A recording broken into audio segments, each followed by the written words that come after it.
Bom, bom, então nós já falamos um pouco de câncer, não é? Ainda terminando a parte de câncer, se você tem hepatite B, teve hepatite B, é muito importante que você procure um hepatologista, porque a hepatite B tem rota para cirrose, tem rota para câncer. Então é extremamente importante que hepatite B você procure tratar, não porque está curado a hepatite B, que teve hepatite B, não precisa fazer tratamento especial, porque senão vai evoluir fatalmente com cirrose e câncer de fígado. Certo. Mas cuidado, é preciso fazer diagnóstico direitinho, não estamos aqui para alarmar ninguém. Sim. Não é assim como o fumo, você vai ter rotas para câncer de garganta, para câncer de pulmão, não é como das causas importantes de doença, que é o fumo, mas ele vai ter também uma importância, além de provocar impotência, gastrite, úlcera, principalmente assim, osteoporose.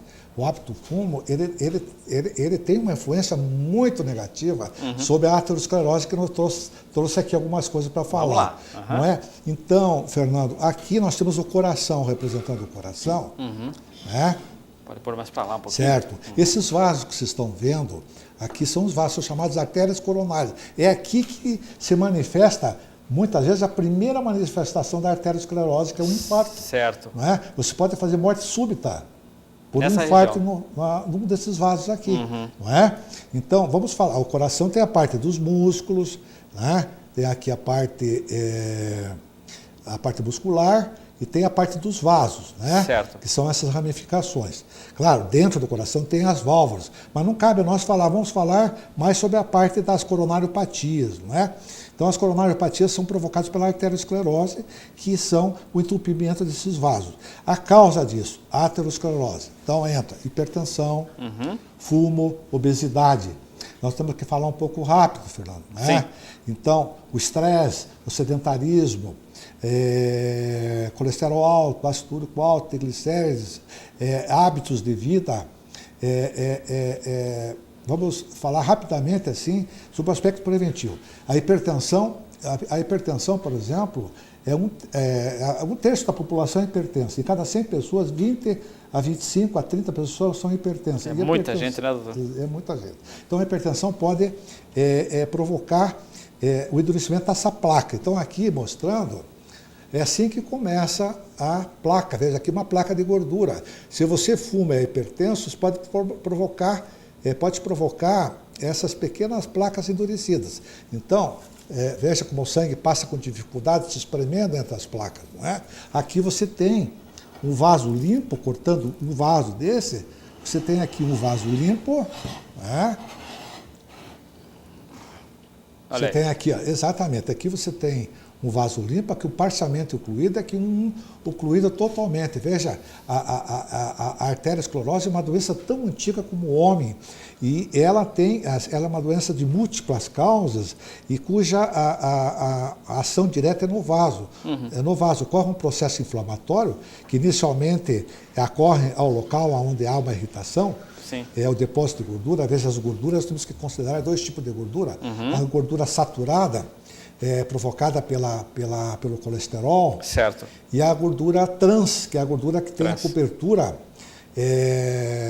dos doces, como confeito de bolachas. Essa gordura trans ela é pior que a gordura saturada de colesterol. Certo. Então é importante ter cuidado quando ir em mercado, pegar as margarinas, não as mais duras, no congelador que está lá das geladeiras, assim, pegar essas gorduras mais molinhas, mais flácidas. Essas são bem pobres em gordura trans. Né? E ela que vai ser manufaturados o pão, os bolos, as bolachas, não é? Então, é extremamente importante aí dentro das gorduras falar o quê? A maneira de você cozinhar, não é? De você cozer esses alimentos usando sempre óleo de girassol e canola. Sim.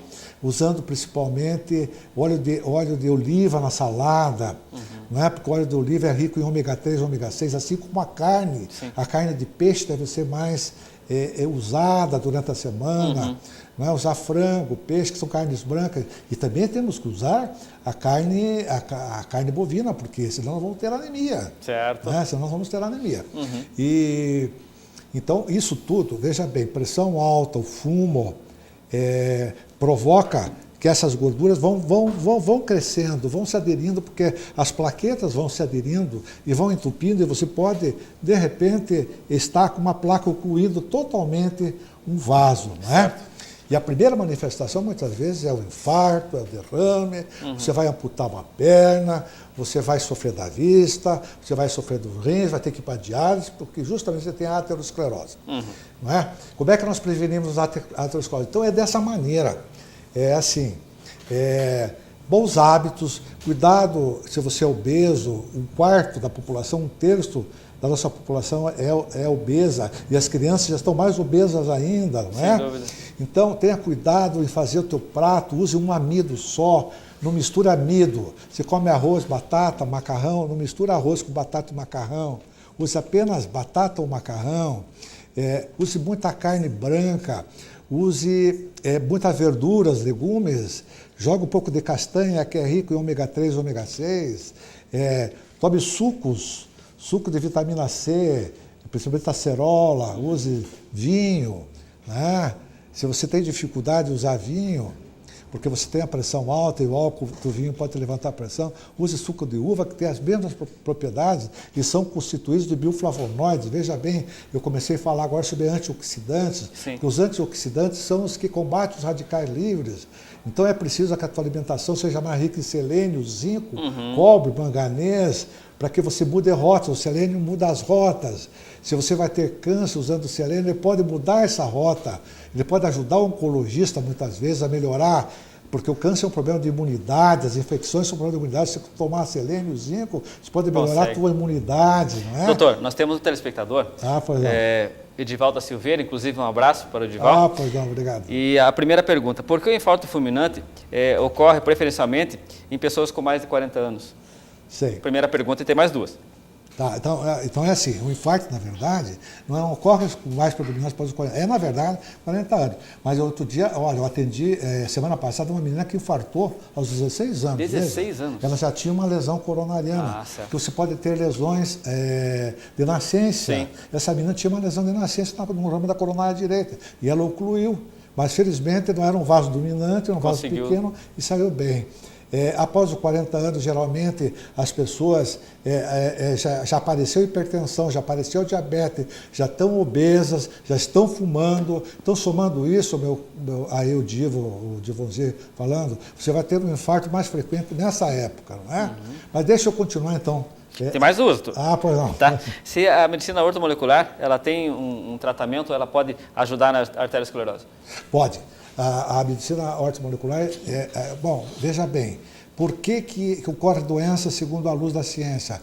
Você é bombardeado frequentemente por radicais livres. Os radicais livres estão presentes. O que é o radical livre? É um átomo instável, é uma molécula instável que tem um átomo, um elétron solitário na última camada.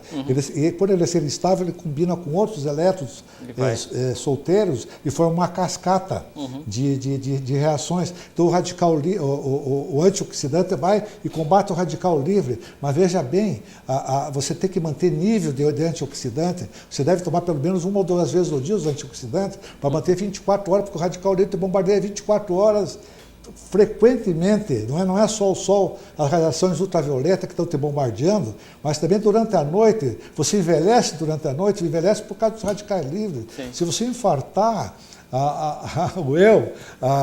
por volta dos 30 anos, as nossas artérias estão envelhecidas aos 30 anos. Se nós temos artrose aos 40, os nossos ossos envelheceram. Então é preciso fazer uso da prevenção.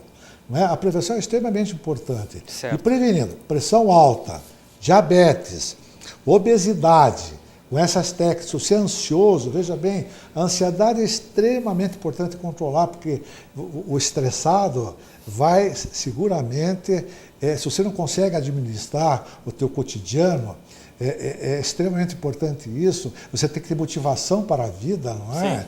A gente costuma dizer que a motivação para a vida talvez seja a coisa mais importante. Você precisa ter hábitos bons, você deve sair mais de casa, passear, você deve rir mais. Né? O riso, o mecanismo do riso. Amigos. Exato, olha bem o riso, como é importante rir. Existe um grande dramaturgo que viveu em 1600, chamado João Batista Boccherini, ele era conhecido por o nome de Molière. Uma mulher criou, porque os gregos tinham a tragédia como única maneira de mostrar as peças. O Molière mostrou a comédia, a comédia, porque rir é bom. Os gregos já, os príncipes, os reis gregos, as autoridades já achavam importante que o povo tinha que rir. Então, o riso é importante, o riso te traz saúde, o riso combate a depressão, é preciso rir mais. Esse mecanismo de rir, você consegue melhorar o teu eu, você considera, é um alimento espiritual. Quem ri mais é mais feliz, quem ri mais oxigena mais os pulmões, quem ri mais é mais alegre, quem ri mais vive mais. Então, o mecanismo do riso é extremamente importante. O riso é uma manifestação sadia da angústia, não é? Essa é a definição da psicologia, não é? Então, se a angústia ela está presente, não podemos ser muito ansiosos, é preciso rir. O rir tem um contexto social. Quando sempre que um ou dois ou três ri, os três aprendem, porque veja, até a política está usando o mecanismo do riso. Um político denigra a imagem do outro, satirizando e fazendo as pessoas rir. Quer dizer, a ansiedade está por trás do riso, não é? Então é desconfortável, até tem um contexto social. Nós crescemos rindo. Agora, tivemos que falar um pouco atropelado, realmente, porque as doenças orgânicas, elas são, longe de dúvidas, a causa mais importante, a aterosclerose, como a causa importante de morte. Os atestados de óbitos estão cheios de infartos e derrames. Agora, o mecanismo das doenças da alma, que vai das emoções, bem rápido, algumas coisas importantes. A criança que está dentro de nós, ela tem que ser melhor trabalhada. E veja, Fernando, a criança foi marginalizada através das épocas. Veja bem, na época da Roma, na época da Grécia, de Atenas e Roma, quando estava no seu apogeu, os pais tinham total poder sobre a criança, matavam as crianças, os rios eram encontrados. Se a família não queria, a criança matava, jogavam no rio. Sim. Por quê? Porque a hierarquia de valores eram os reis, depois os soldados, depois os camponeses, a mulher, os escravos, daí a mulher e por último as crianças. Então a criança esteve marginalizada muito. A criança de hoje vai ser o adulto sadio da manhã. Então é extremamente importante. E dentro desse contexto, temos que cuidar da criança terceirizada. Sim. A criança terceirizada, cuidado mãe e pai, que vocês estão dividindo hoje a responsabilidade da casa, que estão comprando, precisa comprar o carro do ano, que é preciso dividir as despesas, cuidado ao entregar os seus filhos às creches, as amas, elas não vão estar dando as emoções necessárias aos seus filhos, o conforto necessário aos seus filhos. Por quê? Porque ele vai ser criado com emoções pobres, ele não vai receber a emoção no momento certo. A criança terceirizada vai ser em grande a responsável por muitos adultos doentes no passar dos anos. E falando finalmente sobre essa importância que tem a prevenção das doenças da alma, o aspecto emocional se imbrica muito a ciência com a fé. Gorbachev, se referindo à criação do mundo, falou, olha, o mundo foi criado por Deus, e Deus, hoje o homem, Gorbachev falando assim, né, que Deus criou o mundo e Deus entregou o mundo para que os homens tomassem conta do mundo, mas os homens esqueceram de Deus, não é? O homem que esteve à frente da Guerra Fria, que tocou o comunismo, ele acreditava em Deus. Então é extremamente importante a crença em algo, acreditar em Deus, você é mais feliz, a espiritualidade. Quem está mandando aqui sair rezar? Não, a espiritualidade é extremamente importante, porque ela te motiva a viver mais, ela te traz alegria, você se torna uma pessoa mais inteligente. Então nós temos que raciocinar, nós temos que viver mais esses dados, porque você tem que ver que a vida, os valores da vida são extremamente importantes. Com certeza. Extremamente importante, principalmente esse aspecto assim, e a vida, o ser humano, não é? O que é a vida? Nós vamos terminar a vida falando sobre o nosso tema, falando que o ser humano é uma obra inacabada e a vida não termina aqui, com um ponto final, mas sim com vírgula. Certo. Porque a continuidade da vida, ela vai se fazer sempre, não é? Veja bem que o Big Bang, a posição da Terra circulando em volta do Sol, nós ficamos numa posição privilegiada. Veja bem, Fernando, nós estamos a 150 milhões longe do Sol, estamos a 380 quilômetros da Lua, e nós temos o mecanismo das marés, os dias e a noite, para que tudo seja harmonioso. Tudo se harmonize, não é? O homem deve olhar para trás e dizer assim, poxa vida, a noite, que a Terra gira, não é? A noite foi feita para quê? Para você descansar, e o dia vem para você despertar, não é? Então, você desperta para a vida, não é? A felicidade está aí, a felicidade não tem hora. Tá certo. Então, a depressão, ela tem um fundo químico, mas nós temos que estar preparados também com mais motivação do ser.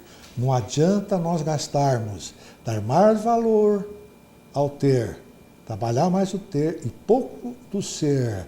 Nós dar mais valor à embalagem, muito menos aos nossos conteúdos. Não é? Nós vamos estar seguramente dando valor maior para que nós tenhamos realmente um problema existencial.